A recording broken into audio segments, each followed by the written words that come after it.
Lembah, bakar badai ini untukku. Wu Chen segera mendesak kekuatan api suci lembah, api yang mengamuk, keluar darinya dan menyapu. Api itu bertabrakan dengan badai dengan keras. Kedua kekuatan itu bereaksi dengan ganas. Satu energi menyebar dari tempat mereka bertarung, menyapu dan menghantam seluruh ruang, yang sangat besar. Namun, anehnya badai ini, dalam bentuk kekuatan apa, begitu kuat sehingga bahkan apinya tidak dapat membakarnya. Wu Chen sangat terkejut dengan penemuan ini. Apinya bukanlah api biasa, tetapi api suci Sugu. Di antara semua api di dunia, itu juga merupakan api yang sangat mendominasi. Di dunia ini, hanya ada beberapa api yang dapat menandingi api suci Sugu dalam hal kekuatan. Selain itu, api suci kehampaan masih merupakan api tingkat ke-9. Menurut pembagian biksu manusia, itu setara dengan yang kuat di alam dewa yang sebenarnya. Energi mengerikan itu cukup untuk membakar semua benda di dunia, bahkan bintang-bintang pun sama, kecuali jika kekuatan pihak lain juga mencapai tingkat ke-9. Namun, setelah dipikir-pikir lagi, itu bukan tidak mungkin. Sulit untuk mengatakan dengan jelas seberapa kuat kekuatannya. Tidak ada yang tahu, itu sangat misterius. Itulah sebabnya ruang antar bintang begitu berbahaya.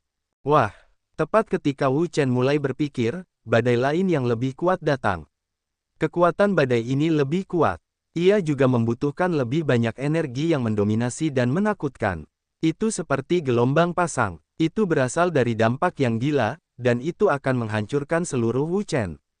Ini pertandingan besar. Melihat badai yang dahsyat ini, Wu Chen tidak bisa menahan perasaan mati rasa. Jika dia terkena badai ini, dia tidak tahu betapa mengerikannya itu. Rahasia penciptaan Suantian. Wu Chen banyak minum dan menjalankan formula kultivasi Suantian. Sekarang kultivasinya telah menembus alam semi-dewa dan surga 4 kali lipat. Kekuatan yang dapat dikeluarkan oleh formula kultivasi Suantian juga meningkat. Pada dasarnya, ia dapat memainkan kekuatan 3 kali lipat. Jika ditingkatkan, ia dapat ditingkatkan menjadi 4 kali lipat, yang tidak menjadi masalah. Namun, semakin tinggi tingkat perkalian formula Suantian, semakin mengerikan kekuatan yang dikonsumsi. Dengan kultivasinya saat ini, tidak ada masalah besar untuk mendesak kekuatan 3 kali lipat. Namun, jika 4 kali lipat, kekuatan di tubuhnya akan segera habis. Api membakar langit. Wu Chen menunjukkan keterampilan apinya yang unik. Api besar meletus darinya. Api itu dengan cepat menyapu dan berdampak pada seluruh ruang. Ia ingin membakar ruang ini dan mengubahnya menjadi ketiadaan. Bang! Pada saat ini, badai angkasa menyapu, membawa kekuatan yang mengerikan, dan menyebar ke seluruh dunia, meliputi seluruh angkasa di sekitar Wu Chen dalam sekejap, dan menghancurkan seluruh pribadi Wu Chen. Di dalam, Wu Chen membangkitkan api yang kuat, api yang ganas, meletus, melonjak dan terbuka, berguncang dan jatuh, dampak yang dahsyat dan tanpa ampun pada badai angkasa. Terjadilah pertarungan antara keduanya di angkasa ini. Ada badai angkasa yang tak berujung di luar dan api yang berkobar di dalam. Kekuatan api-api suci di lembah itu benar-benar berbeda. Bahkan jika badai angkasa ini harus dihancurkan, itu tidak mudah. Badai angkasa ini sungguh luar biasa. Wajah Wu Chen sangat bermartabat. Jika Anda berubah menjadi orang kuat keadaan setengah dewa umum, bahkan setengah dewa 7 surga dan setengah dewa 8 surga, mereka tidak akan mampu bertahan, dan akan dihancurkan oleh badai angkasa ini. Alasan mengapa ia dapat menahannya berhubungan langsung dengan api suci Sugu. Api suci Sugu adalah api tingkat ke-9, yang setara dengan harta karun tingkat surga. Sistem api yang dibentuk olehnya tidak mudah dihancurkan. Tidak, kita harus menemukan cara untuk memecahkan situasi.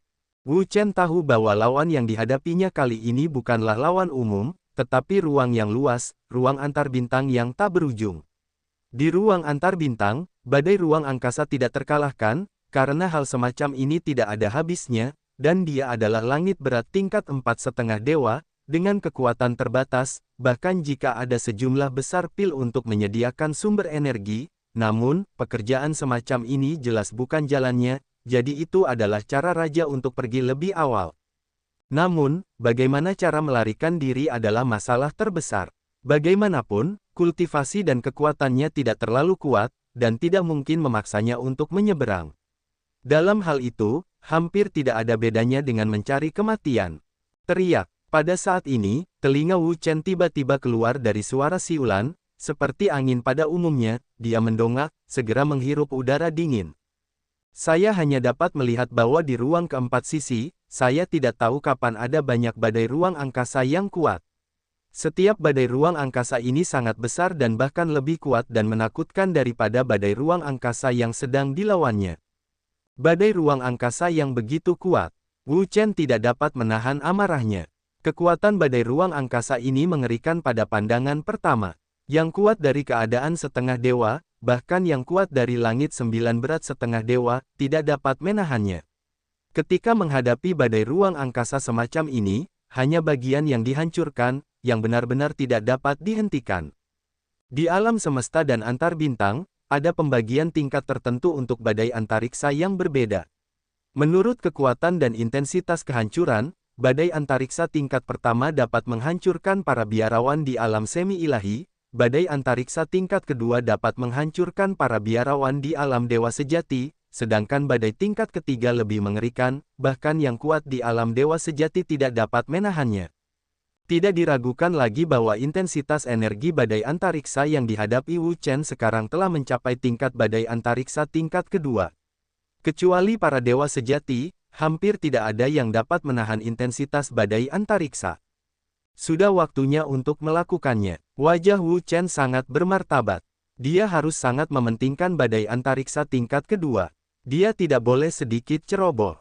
Jika tidak, konsekuensinya akan tak terbayangkan. Wajah api. Pada saat ini, dia tidak peduli apa yang harus disimpan. Dia langsung mendesak tubuh para dewa.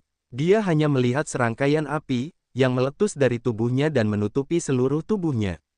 Api yang ganas dan membakar membuat ruang di sekitarnya terdistorsi. Api yang membakar dan menggelinding seperti lautan api, menggelinding dan mengamuk, yang sangat mengejutkan. Dalam bab 1827, sebuah gambar dewa raksasa muncul di ruang antar bintang. Gambar dewa ini terbakar dengan api, energi yang mengerikan, ledakan terus-menerus, guncangan terus-menerus, teror yang tak tertandingi dan kengerian yang tak tertandingi. Tubuh fase dewa tidak memerlukan pijakan. Ia dapat digantung di ruang angkasa secara langsung. Ruang manapun dapat terbebas dari batasan ini. Setelah pembentukan fase dewa, api di sekitarnya terbentuk dengan cepat. Setelah pembentukan fase dewa, mereka melompat dengan hebat, melonjak dengan hebat dan mengguncang ruang angkasa dengan kekuatan yang mengerikan. Fase dewa, ini adalah penggunaan sarana negara dewa sejati yang kuat, ditambah dengan bantuan api tingkat ke-9, lembah kosong dan api suci, untuk membuat kekuatan fase dewa lebih menakutkan, bahkan jika itu adalah badai ruang angkasa tingkat kedua, tidak mudah untuk merobeknya.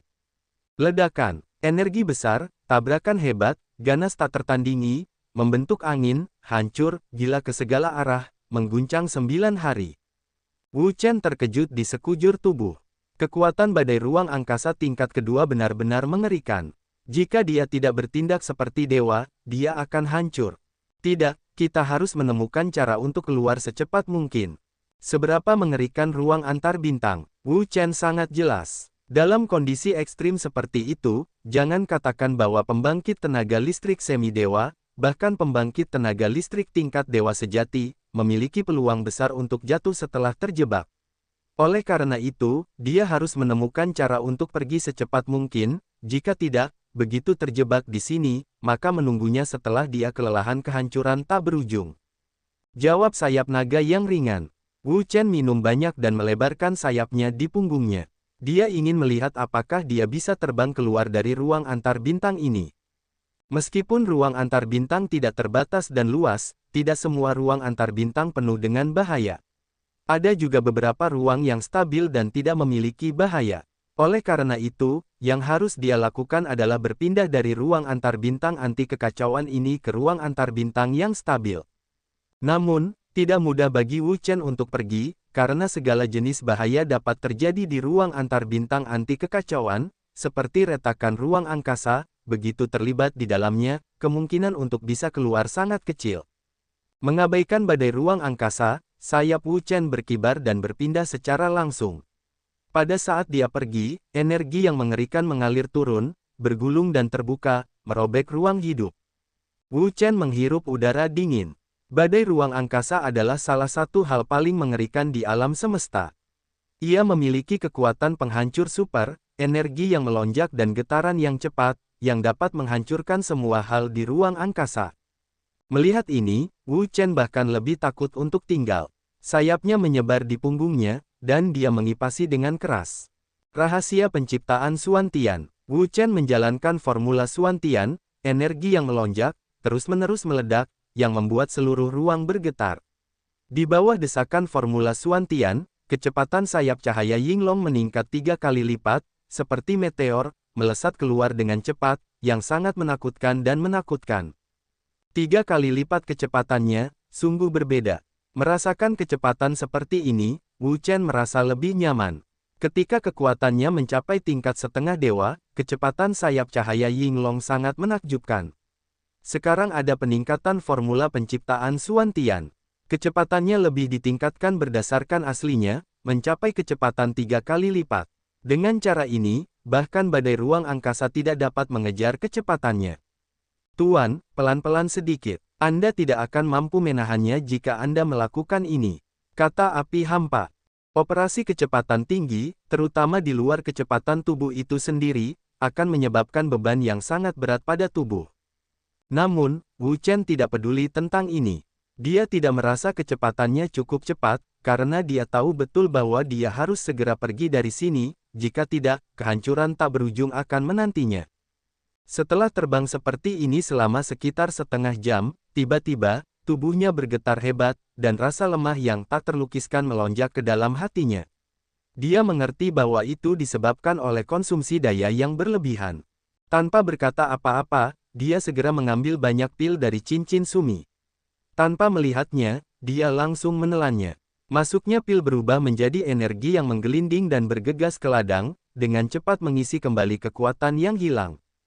Di bawah infus energi yang begitu besar, Wu Chen segera penuh dengan kekuatan lagi. Dia menarik napas dalam-dalam dan mengepakkan sayapnya di punggungnya. Dia berencana untuk terus terbang maju dan bergegas keluar dari ruang antar bintang ini sesegera mungkin. Tuan, hati-hati, ada celah ruang di depan. Tiba-tiba, suara api suci Sugu terdengar cemas. Wu Chen mendongak, tidak melihat, tidak tahu. Dia takut, ada celah ruang di ruang depan. Di sekitar celah angkasa, ada sepotong besar ruang yang rusak, dari sana ia meniupkan aliran udara hitam yang aneh. Aliran udara ini sangat aneh. Tampaknya tidak mengandung energi apapun, tetapi sangat merusak. Setelah dihancurkan, ia akan dihancurkan lagi. Ketika kita terlibat, konsekuensinya benar-benar sangat mengerikan. Putar, Wu Chen tidak berkata apa-apa. Ia berbalik dan pergi ke arah lain. Jika ia terus maju, konsekuensinya tidak akan terbayangkan. Ia tidak berhenti sampai ia jauh dari sini. Ketika ia memikirkan pemandangan tadi, ia hampir takut. Ia akan memasuki celah angkasa, dan konsekuensi jatuh ke dalam celah angkasa tidak terbayangkan. Wah! Pada saat ini, ada gerakan aneh di ruang antar bintang. Badai ruang angkasa yang besar menyerbu ke arahnya, secepat kilat. Lagi, Wu Chen terdiam. Dia baru saja beristirahat sebentar, dan badai ruang angkasa datang lagi. Itu benar-benar tidak memberinya ruang untuk beristirahat. Naga api, Wu Chen tiba-tiba mengeluarkan suara, mendesak kekuatan yang kuat, api yang tak berujung, bergulir keluar, berubah menjadi naga api besar, muncul di ruang ini. Raungan, naga api itu meraung dan bergegas turun dengan amarah, membawa api yang ganas dan bergegas ke badai ruang angkasa yang kuat.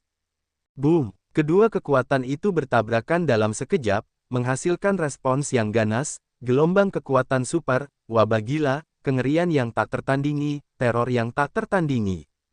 Wu Chen tidak punya waktu tambahan untuk terlibat dengan ruang angkasa. Dia mendesak Yinglong Guangqi, salah satu sayapnya, untuk bergegas menuju tempat yang relatif aman. Mari kita pergi dari sini dulu. Medali ke-28 dari timur. Ruang antar bintang yang luas tidak terbatas. Saya tidak tahu seberapa luasnya. Secara umum, ada dua cara untuk bepergian di sini. Yang pertama adalah menggunakan transmisi ruang angkasa. Misalnya, susunan transmisi melintasi ruang antar bintang adalah cara seperti itu. Cara kedua adalah mengandalkan pesawat terbang, yang biasanya digunakan sebagai sumber energi, Senjing dapat mencapai kecepatan di bawah cahaya atau bahkan kecepatan penerbangan super cahaya. Alam semesta sangat luas, ruang tidak terbatas, tidak semua ruang, ada susunan transmisi yang akurat untuk meluncurkan transmisi, di banyak tempat, tidak ada susunan transmisi yang dibangun, lagi pula, konstruksi susunan transmisi membutuhkan konsumsi yang besar, dalam kasus jarak yang terlalu jauh, konstruksi susunan transmisi, itu sama sekali tidak realistis. Dalam hal ini, pesawat terbang diperlukan untuk menyelesaikan tugas operasi. Di ruang antar bintang, cahaya aneh tiba-tiba menyala. Kecepatan cahaya aneh ini sangat cepat. Dalam sekejap mata, beberapa bintang tertinggal. Jika dia mati lebih dekat, ini bukan jenis cahaya aneh, tetapi jenis pesawat terbang. Ia melaju dengan kecepatan tinggi di ruang antar bintang, yang tak terlukiskan. Di dalam pesawat ini, ada banyak orang, yang bentuk dan usianya berbeda-beda.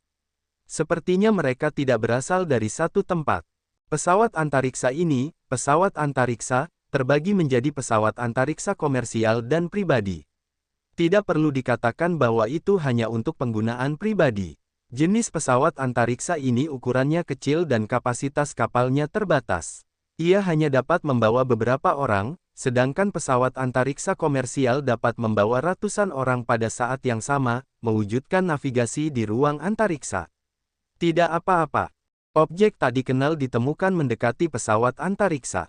Pesawat antariksa itu beroperasi normal, dan tiba-tiba terdengar suara yang tidak normal. Kapten pesawat antariksa itu melirik layar dan dengan cepat menggerakkan jarinya di layar. Seketika, layar berubah menjadi seseorang, yang berjalan di ruang angkasa dengan kecepatan yang sangat cepat. Arah perjalanannya adalah arah pesawat antariksa itu. Saya pikir orang-orang yang lewat yang ingin naik pesawat antariksa.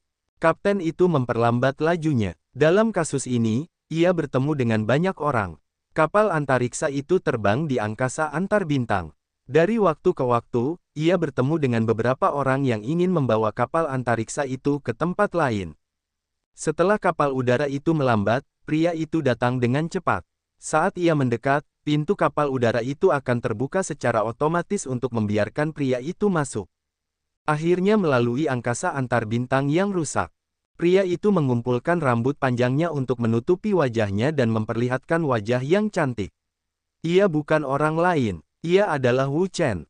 Sebelumnya, dia berjalan di ruang antar bintang anti kekacauan. Dia tidak tahu berapa lama waktu yang dibutuhkan atau seberapa jauh jarak yang ditempuhnya, jadi dia berhasil melarikan diri dari ruang antar bintang yang rusak. Setelah melarikan diri, dia terbang sebentar dan melihat pesawat antar bintang ini, jadi dia datang ke sini dan ingin mengambilnya. Apakah pria ini akan naik pesawat antar bintang? Seorang pelayan cantik datang sambil tersenyum. Wu Chen mengangguk, ya. Lalu, kemana pria ini pergi? Wu Chen mengerutkan kening dan tidak menjawab secara langsung. Sebaliknya, dia bertanya, dari mana pesawat antariksa ini berasal, kemana tujuannya, dan di mana ia melewati bagian tengah. Petugas itu menjawab, Tuan, pesawat antariksa kami berangkat dari dunia Moben di galaksi spiral, dan terminalnya adalah galaksi Tianma, yang harus melewatinya. Sebelum pelayan itu selesai berbicara, sebuah suara datang dari sisi lain, Wu Chen, itu Anda. Wu Chen mengerutkan kening, nama ini, seharusnya memanggil namanya. Melihat ke belakang, di sebuah kursi, seorang pria muda berdiri dan menatapnya. Melihat wajah pria itu, Wu Chen merasa familiar. Dia sepertinya pernah melihatnya di suatu tempat, tetapi dia tidak dapat mengingatnya.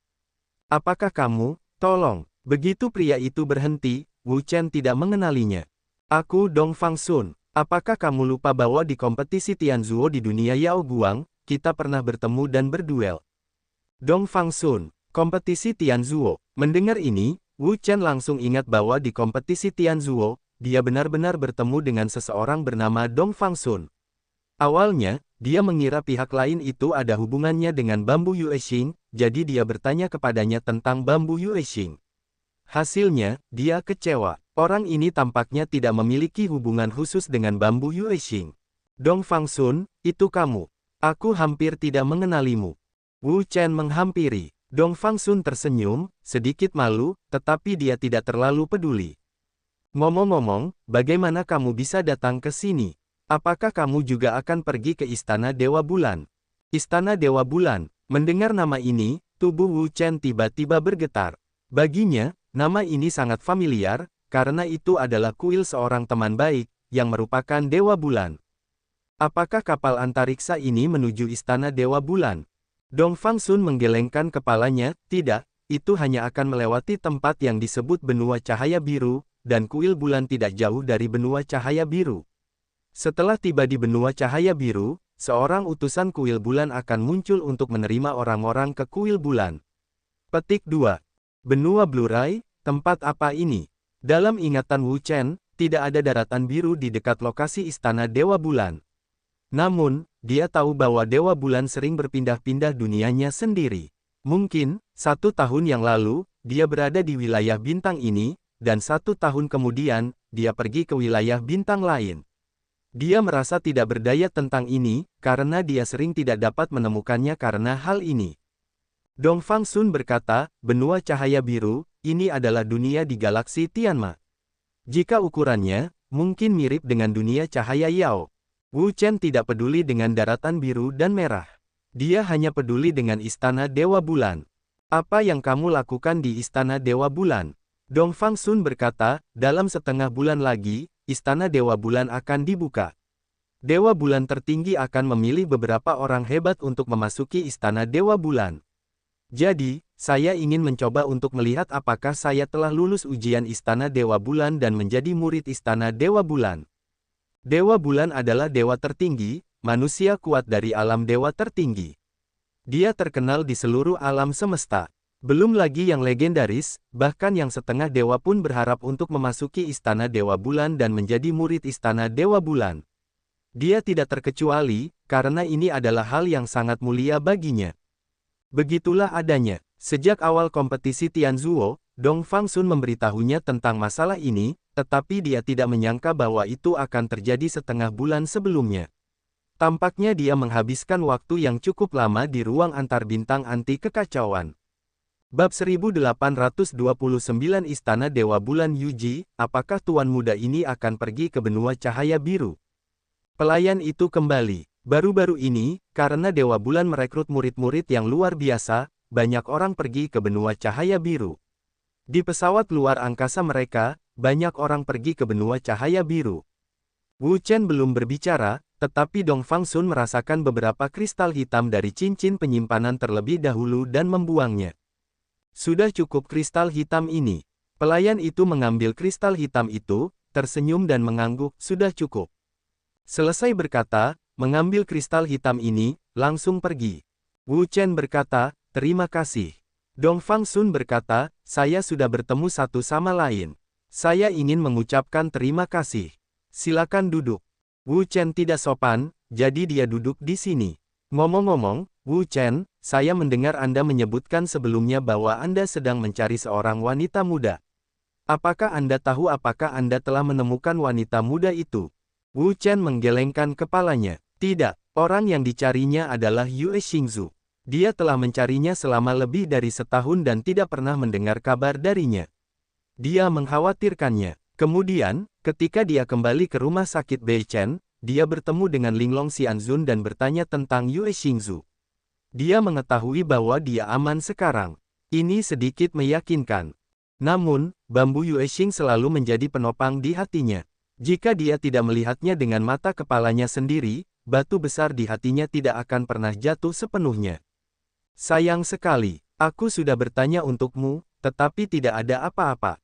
Wu Chen sedikit mengernyit. Sekarang, dia hanya punya satu harapan. Itu adalah Istana Dewa Bulan. Jika Yue Qingzu tahu bahwa Dewa Bulan ingin memilih murid yang sangat baik, dia pasti akan pergi, karena Dewa Bulan sama dengan konstitusinya. Hanya ketika Dewa Bulan mewarisi dan menunjukkan, dia dapat tumbuh dengan cepat. Kecepatan kapal luar angkasa sangat cepat, mencapai kecepatan superlight. Namun, ruang antar bintang yang tak terbatas tidak ada habisnya. Setelah 10 hari terbang, pesawat antariksa itu berada di kisaran antar bintang benua cahaya biru. Ini adalah daratan Blu-ray. Harap jaga keselamatan Anda. Suara pelayan itu berdering. Ini benua cahaya biru. Wu Chen, ayo pergi. Dong Fangsun berdiri. Perjalanan ini benar-benar memakan waktu. Dia datang dari dunia Yao Guang. Sudah hampir sebulan sebelum dia akhirnya mencapai benua cahaya biru. Bagus. Wu Chen juga berdiri. Dia memperhatikan bahwa ada begitu banyak orang di tempat ini, setengahnya. Tampaknya acara perekrutan murid-murid yang luar biasa dari Dewa Bulan sangat meriah dan menarik banyak orang. Keluar dari pesawat antariksa itu adalah ruang antar bintang yang luas, tetapi di ruang antar bintang ini, ada sebuah bintang bersinar, memancarkan cahaya biru cemerlang, amat menyilaukan. Tidak diragukan lagi bahwa ini adalah benua cahaya biru. Setelah beberapa saat berada di ruang antar bintang, kedua pria itu memasuki bagian dalam benua cahaya biru dan melanjutkan perjalanan. Wu Chen, hanya ada 5 hari tersisa bagi Dewa Bulan untuk memilih murid-murid yang hebat. Menurut praktik yang biasa, akan ada utusan dari Istana Dewa Bulan untuk menjemput dan mengirim orang 3 hari yang lalu. Jadi, kita punya 2 hari tersisa. Kita dapat memanfaatkan 2 hari ini untuk bermain di tanah cahaya biru ini. Wu Chen tidak menolak. Bagaimanapun, utusan itu belum tiba. Tidak ada gunanya terburu-buru. Mengapa kamu tidak pergi mengunjungi benua cahaya biru untuk melihat situasi dunia yang sebenarnya dan mencari bulan dan bambu bening di sepanjang jalan? Mereka mendarat di kota terbesar di benua cahaya biru, kota cahaya biru. Ini adalah pusat benua cahaya biru. Dikatakan bahwa utusan Istana Dewa Bulan ada di sini untuk menerima orang-orang ke Istana Dewa Bulan 2 hari kemudian. Mereka berjalan-jalan di sekitar kota Blurai, tampak sangat nyaman. Malam pun tiba dengan tenang. Wu Chen membuka jendela dan menatap langit malam. Di bawah langit malam, dia melihat banyak cahaya. Cahaya-cahaya ini, dia tahu, adalah cahaya dari dunia lain. Setelah mengamati sekeliling, tiba-tiba, dia menemukan bahwa di langit berbintang, ada bintang yang bersinar terang, yang lebih kuat dari bintang-bintang lain, lebih besar dari dunia lain, dan sangat dekat dengan benua cahaya biru. Ini, Wu Chening menatap planet ini, dan tiba-tiba dia menemukan bahwa dunia ini tidak asing, seolah-olah dia pernah melihatnya di suatu tempat. Karena penasaran, Wu Chen berkonsentrasi mengamati planet ini dengan saksama. Ini bukan Istana Dewa Bulan. Setelah mengidentifikasi dengan saksama, Wu Chen menemukan bahwa planet ini benar-benar seperti Istana Dewa Bulan. Jika memang benar, maka Istana Dewa Bulan tidak lagi berada di luar jangkauannya. Dewa Bulan, aku tidak tahu bagaimana keadaanmu sekarang. Kalau dipikir-pikir, Wu Chen dan Dewa Bulan sudah tidak bertemu selama bertahun-tahun, dan dia tidak tahu bagaimana keadaan mental Dewa Bulan saat ini. Mungkin aku bisa pergi dan melihatnya. Aku sudah tidak melihatnya selama bertahun-tahun. Dia pasti merindukan Dewa Bulan. Lebih baik melihatnya sebelum hari biasa.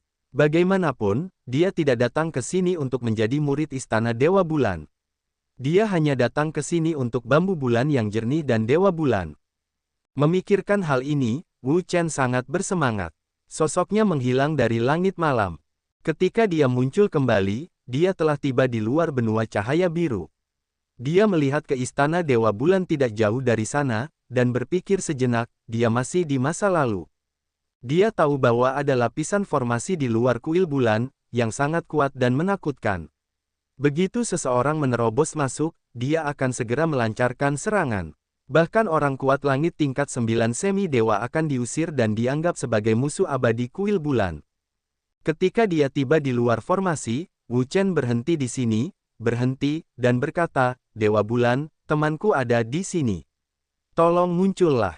Meskipun suaranya tidak besar, itu jelas dan tak tertandingi menyebar di bawah bungkusan kekuatan spiritual yang kuat. Segera, ada gangguan di angkasa. Seorang wanita tua muncul dan berkata, siapa yang mengganggu di luar kuil bulan? Melihat wanita tua ini, Wu Chen tersenyum. Wanita tua ini, dia tahu, adalah tetua penjaga istana dari Istana Dewa Bulan. Namanya Yuji. Dia memiliki posisi yang sangat mulia di Istana Dewa Bulan. Yuji, lama tidak bertemu. Yuji tertegun. Jelas, pria di depannya dapat memanggil namanya secara langsung. Dia melihat ke atas dan ke bawah ke arah Wu Chen, dan merasa akrab dengannya. Sepertinya dia pernah melihatnya di suatu tempat. Siapakah yang mulia? Tolong sebutkan namanya. Wu Chen berkata dengan ringan, Dewa Dan. Apa, Dewa Dan? Mata Yuji terbelalak, tubuhnya gemetar, dan namanya adalah Dewa Dan. Dia terkenal di alam semesta. Tidak ada yang mengetahuinya. Apakah Anda benar-benar Dewa Dan? Yuji bertanya lagi, yang tampak mencurigakan. Wu Chen mengangguk, tentu. Bab 1830 Dewa Bulan. Wu Chen bertanya dengan lembut. Tubuh Yuji tiba-tiba bergetar dan menatap Wu Chen dengan heran. Dia secara alami tahu siapa itu Ri Ying. Ini adalah nama kepala istana dari Istana Dewa Bulan. Namun, di dunia ini, orang-orang pada umumnya hanya mengetahui gelar kepala istana, tetapi mereka tidak mengetahui nama kepala istana. Hanya sedikit orang yang dapat mengetahui nama kepala istana. Apakah pria di depan Anda benar-benar seorang ahli pil tertinggi? Namun, jelas bahwa kultivasinya belum mencapai alam dewa sejati, dan ahli pil tertinggi telah menjadi pengkhotbah yang sukses dan telah menjadi salah satu yang kuat di alam dewa sejati. Baiklah, tidak peduli apa, bawa dia masuk terlebih dahulu dan tunjukkan dia kepada kepala istana. Secara alami, kepala istana dapat mengidentifikasi apakah pria di depannya adalah Dewa Dan. Jika dia bukan Dewa Dan, maka nasib pria itu benar-benar tragis. Ikutlah denganku. Setelah berpikir sejenak, Yuji memutuskan untuk membiarkan Wu Chen masuk. Terima kasih. Bersama Muji, Wu Chen memasuki Istana Dewa Bulan, Istana Dewa Bulan.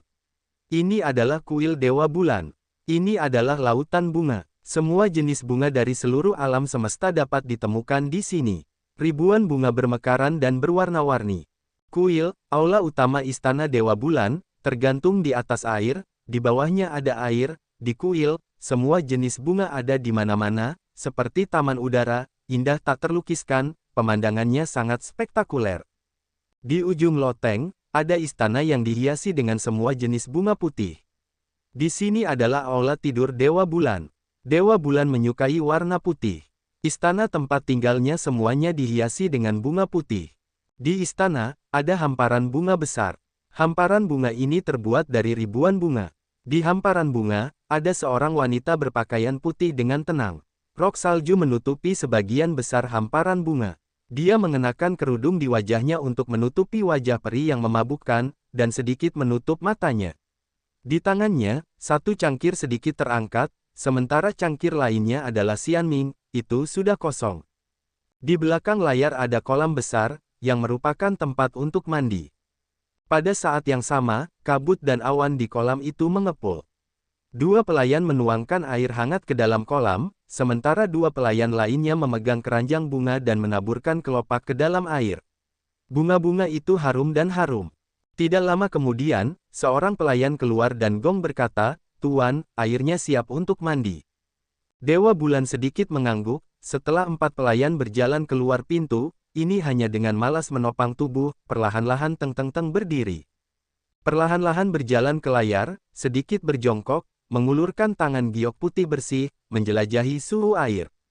Jari-jari giok kian-kian dengan lembut melepaskan hiasan kepala, dan segera, air terjun rambut indah jatuh, dan ke pinggang, hitam dan berkilau, sedikit basah di bawah infiltrasi kabut air tipis. Jari giok ditarik ke bawah dan jatuh di pinggang, sabuk giok dilepaskan, dan pakaiannya perlahan-lahan jatuh. Segera, pakaiannya meninggalkannya, memperlihatkan tubuhnya yang sempurna. Dia seperti mutiara, dengan jiwa yang indah. Dia terlahir dengan tulang giok. Wajahnya sempurna. Dia tidak dapat menemukan kekurangan apapun. Tubuhnya halus dan ramping, dan kulitnya putih kristal. Itu diukir seperti giok peri. Itu dingin dan giok. Itu tidak memakan kembang api. Perlahan-lahan turun ke dalam air perlahan tidak melewati leher giok putihnya, suhu air tidak dingin atau panas, pas. Pemandian kecantikan, pemandangan tak terbatas. Kamar, dari waktu ke waktu terdengar suara air, melalui layar, samar-samar dapat melihat punggung kecantikan yang tak tertandingi, berkabut. Kulitnya seperti krim, sebening kristal, kulit abadi dan wajah abadi. Tubuhnya yang indah berkilauan, dan tubuhnya yang terbuat dari batu giok itu sangat menawan. Tidak ada bandingannya. Tiba-tiba, terdengar suara, "Huala," dan kemudian lihatlah, si cantik telah keluar dari bak mandi, tangan batu giok itu dengan lembut menanggalkan pakaiannya, membungkus tubuhnya, menutupi kulitnya yang putih. Selendang sutra hijau, dengan bunga-bunga air kristal di rambutnya, kulitnya halus dan putih seperti air, mengenakan pakaian tipis, dan tangannya putih dan ramping, seperti bunga teratai, tampil dengan gaya. Perlahan-lahan duduk di depan meja rias, sebagian tulang keringnya terlihat. Itu terbuat dari bubuk dan batu giok. Itu semua adalah mahakarya sang pencipta. Pada saat ini, sebuah suara datang dari luar istana, Tuan Istana. Anda mengizinkannya masuk. Baik, Tuan. Di luar aula, Yuji menatap Wu Chen dan berkata, masuklah. Setelah itu, dia berbalik dan pergi. Wu Chen dengan lembut mendorong, pintu terbuka, melangkah masuk, seberkas aroma harum, mengalir di udara, melayang ke ujung hidung, memabukkan. Sambil mendongak, dia tiba-tiba berhenti, dan langkahnya tidak dapat digerakkan lagi. Kabur, dia tampaknya melihat sang dewi, di depan, mata yang cerah, sedikit berkedip, seperti mimpi. Sutra hijau terbang, embun tipis, berkilauan dan bersinar, halus dan unik, roh menunjukkan makna batin, tulang giok lahir, dan penampilan abadi tak tertandingi. Dikelilingi oleh asap, aliran yang berkilauan, lampu emas, kecemerlangan yang luas, menonjolkan wajahnya, seperti peri istana bulan, suci dan elegan, tidak makan kembang api, dan bermaksud untuk kembali ke angin. Untuk waktu yang lama, Wu Chen kembali kepada Tuan, berjalan perlahan, dan berkata dengan kekaguman yang dalam, Ryu Ying, kamu sangat cantik. Dewa bulan-bulan Ryu King tersenyum, berkata, Wu Chen, kita sudah lama tidak berjumpa. Dia berdiri, berjalan perlahan, berhenti satu kaki darinya, sedikit mendongak ke arahnya. Wu Chen juga sama, diam-diam menatapnya, waktu yang berlalu, sepertinya di tubuhnya, tidak dapat menemukan jejak. Kudengar kau menghilang selama bertahun-tahun. Wu Chen mengangguk, ya, aku benar-benar menghilang beberapa tahun yang lalu. Moon Ryuking menatap Wu Chen, matanya melotot, senyum manis, berkata karena sudah datang, mengapa tidak duduk, temani aku minum secangkir. Aku tidak bisa mendapatkannya, silakan. Moon Ryuking berbalik dan perlahan berjalan ke meja dewa. Wu Chen mengikutinya. Ini minuman baru yang aku buat. Silakan cicipi dan lihat bagaimana rasanya.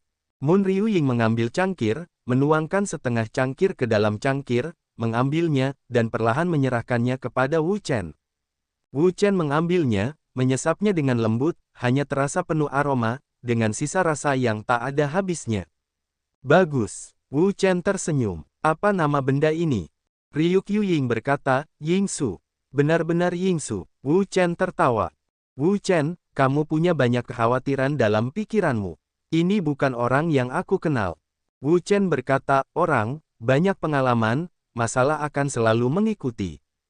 Oh, Moon Ryuking tampak sedikit terkejut, berkata, apa yang telah kamu alami selama bertahun-tahun, yang membuatmu khawatir? Wu Chen berkata, nanti saja aku ceritakan. Kapan kamu akan memberitahuku? Semuanya bisa dilakukan. Aku siap mendengarkan kapan saja. Wu Chen berkata, bagaimana kamu membawa kuil bulan ke sini? Aku hampir tidak menemukannya. Ryuking tersenyum dan berkata, aku suka berpindah posisi, bagaimana caranya? Petik 2.